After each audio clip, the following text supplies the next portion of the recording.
had such a dream last night. I was floating above the trees, with my lips connected to those of a beautiful figure. Whose lips? Were they my lips? I'm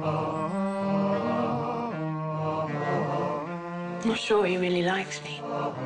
Mr. Keats knows he cannot like you. He has no living and no income. What my experience has been often on working on period pieces is that you really feel like you've gone into another universe, because I've been very lucky to work on films where the design has been so immaculate and a world is completely recreated down to minute detail, and it's thrilling to step into those universes and you lose yourself in them, and it's kind of odd sometimes to have to come back to reality afterwards.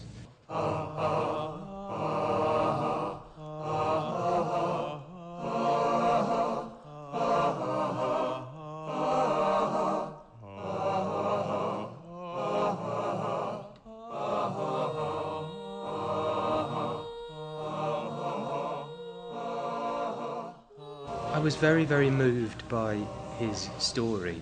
I felt that it was amazing that it had never been told before, or that I'd never heard of it. It's so beautiful but so tragic, and I found the more I read about him and about the world he lived in, I found it kind of all-consuming. As I read his letters, and which are such an intimate kind of intimate way of into him, I felt like I was in love with him. Yeah, I think everything about the film, the pace, the tone, the atmosphere, is all about encouraging an audience to feel, sort of relax and dwell in the mystery and savour every tiny moment, every tiny gesture, and that there's great pleasure to be had in that. That was, everything happened at a different kind of a pace. We were talking earlier on, but you'd be waiting months to receive the letter from somebody that you were in love with, or that in that way times really have changed pretty dramatically. Although I think one of the things that to remember is that the feelings in the film are absolutely human and universal and will never change. I really mourned the passing of this one because I fell in love with that time, really. It's, and the atmosphere that Jane created on set was so tender and sensitive.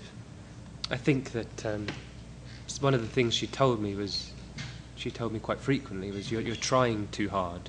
You're trying too hard to get this right, or you're trying too hard to please me or something. And she would encourage us to do nothing, that's a positive thing to do. Sometimes you have to make yourself empty to receive inspiration.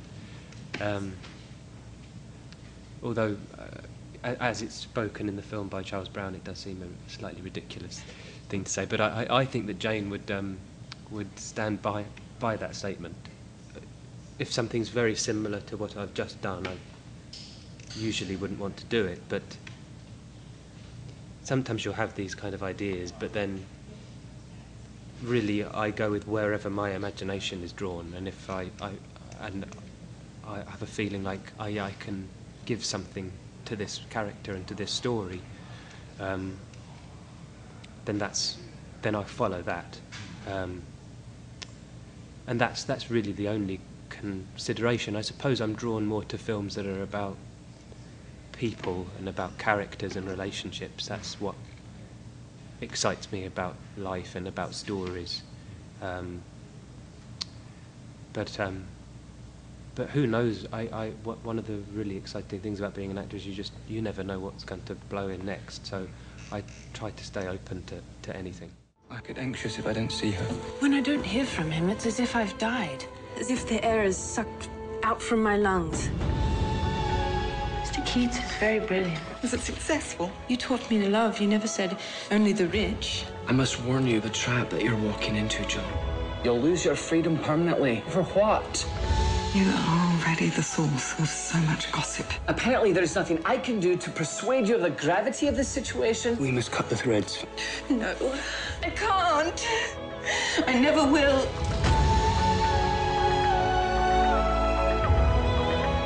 You know I would do anything. It is a game. It is a game to her. There is a holiness to the heart's affection. You know nothing of that.